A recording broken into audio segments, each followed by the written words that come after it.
Hey guys, I'm back again and I have for you today another review of The Year of the Runaways by Sunjeev Sauta. Okay, now this was my book club's first read of the year 2019-2020 school year, because we usually do the book club around the school year, so starting in September, ending in June. And this was our read for Saturday. So last Saturday we got a chance to discuss this big chunker, very big book, 468 pages I think it was. This is the first book I've read by Sauta, and I must say for first read I really like this one. In the beginning I think I gave it 3.5 stars in my mind, and I think even wrote 3.5 on my, or 3 on my Goodreads and Instagram, but I quickly changed it to 4 because it's a 4-star book. Now, first I'll get into the difficulties where I felt like this is the reason why I had given it 3 in the beginning, but I just thought about it and I'm just like, nah, it's not good enough to give it 3. I need to give it 4. It's really worth 4.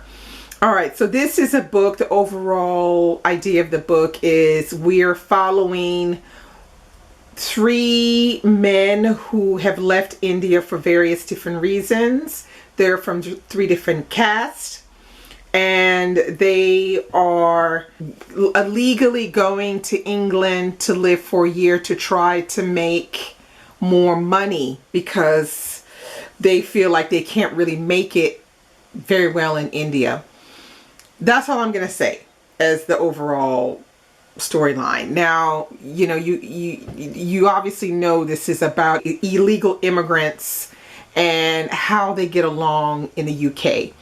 Now, this book was, I think it was longlisted for the Booker Prize somewhere like 2015. I think it was 2015 maybe. And this writer had won the Granta Books Award, which is for young writers in the UK. And I commend him on his writing. He had me engrossed. Very descriptive writing. The dialogue is very lively. And I felt invested. I really did. I felt invested in these characters, even though they're not particularly likable. I would say they're particularly unlikable. But be that as it may, I was still invested in finding out what was going to happen with these characters. The part that's going to make it difficult for some people to get on board with the book is, to be honest, it takes about page 80 to 100 to kind of really get in there and really get interested. The beginning can be quite confusing because the Indian names are such Indian names I've never heard before. So when you hear the name, you don't know if it's a woman, you don't know if it's a man. And then sometimes you have to go back in your mind and remember, now is that the one who did this or is it the other one who did that? So it took me a minute to get on track, get on board with it. But like I said, page 80 to 100, I was on track and I was invested. And I wanted to know what was going to happen next. And I was subjugated over the way he talks about illegal immigration and how he shows you the workings of this chain of illegal immigration, how it affects these immigrants, and the ideas that the great ideas they think that they're going to get when they arrive, and what the reality really is. He does it really well. He really portrays the reality of that situation. I mean, this book was written in 2015, but like that's exactly what we're talking about today, So yeah, I would say definitely pick it up for that. And another thing that I really liked was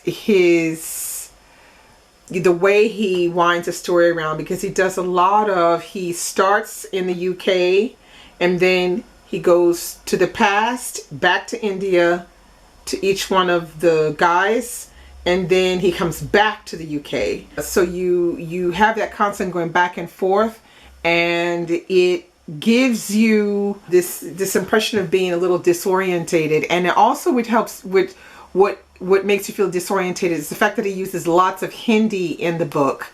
And that's another thing that may put people off, and is this usage of Hindi, because there's a lot of it in here, and some of it you have no idea what any of that stuff means. There was a couple words I just kept seeing them over and over again. I said, you know what, I'm just gonna have to stop, Google this mess, and find out what it is. And when I found out what it was, I was like, oh, okay. I was fine, and I just made abstraction of any long passages in Hindi or any long phrases in Hindi that were not really explained. What I did was I tried to understand it within the English words that were in that conversation. And if I couldn't understand it any better than that, then I just moved on. I just kept it moving. And this is what allowed me to get through the book without too much hassle and without thinking too much. I think people that live in Britain will be able to understand this book very quickly and very well. Americans are going to have it's a learning curve, okay? Because, you know, there's a lot of British in here. There's a lot of British things in here. And then with the idea of the Hindi on top of it, it's a lot. It's a lot for an American. But like I said, I gave this 4 stars. I definitely highly recommend it. It's a challenging read, but it's really, really, really worth it. So that's all I have for you today. Bye.